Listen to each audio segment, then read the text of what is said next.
si Attorney Panelo, kinakantsawan si Attorney Kapunan. Sabi ni Attorney Panelo, dapat daw kay Attorney Kapunan, Kilor na Kapunan, magpahinga na daw. Natawa ako doon. Napanood nyo ba yon? Napanood nyo ba yung sabi ni Panelo? Sabi ni Panelo, mahina si Attorney Lorna Kapunan. Ano niya, tanggapin niya ng talo na siya ng mga bata. Dapat na siyang magpahinga. Di ba? Nagpa-interview si Panelo eh.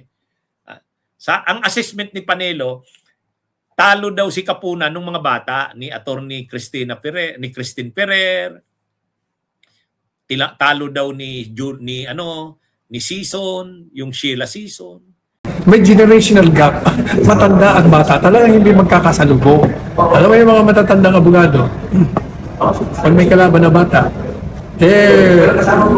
lalo na kung hindi nila maprubahan ang kaso nila, kung ano yung sinasabi, nagbibigay ng mga sniper remarks. Kumaga, sinisiraan na lang yung respondent kasi hindi nila maprubahan ang kaso nila sa pamamagitan ng mga testing nila. Pero as between the old lawyer and the young lawyer, wala, talo yung old lawyer ng young lawyer. Kailangan magpahinga na siya. Si Panelo naman, sus naman.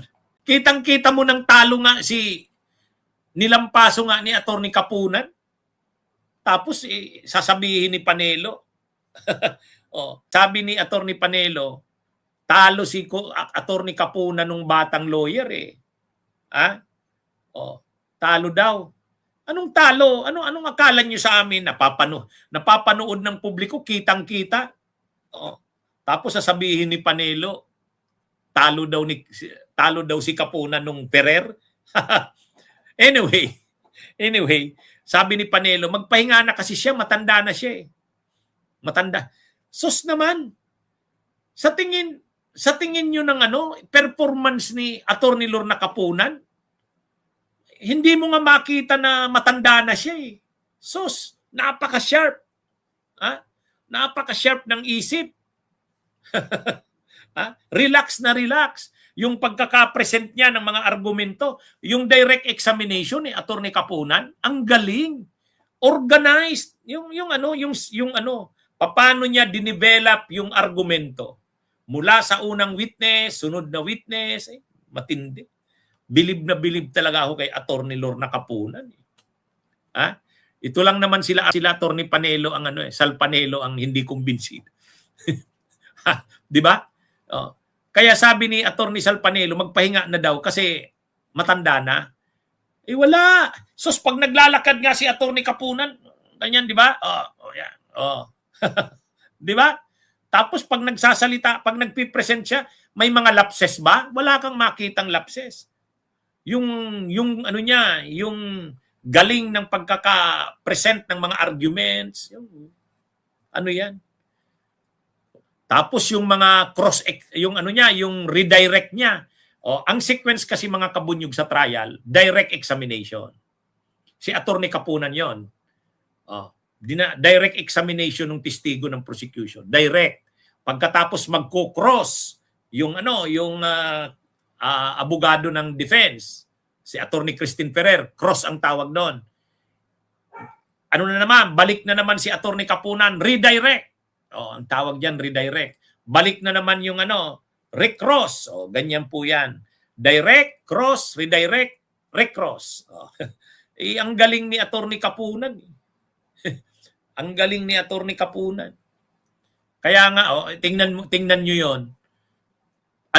Paano mo masasabing ang galing ni Attorney Kapunan? Tingnan niyo yung abogada ng defense na napasabi siya na nataranta hanggang sa nagsabi na siya na misleading questions are allowed during cross. Bakit nasabi niya 'yon? Nabigla siya sa mga sinasabi ni Attorney Kapunan. Tapos sasabihin ni Panelo, magpahinga na daw si Attorney Kapunan. Sinagot siya ni Attorney Terry Ridon. Sa press con ng prosecution, sinagot ni Attorney Terry Ridon yan. Kasi tinanong ng media si Attorney Terry Ridon, ano pong masasabi nyo sa sinabi ni Attorney Panelo na magpahinga na daw si Attorney Lorna Kapunan kasi matanda na daw? kumbaga ang layo daw doon sa mga bata.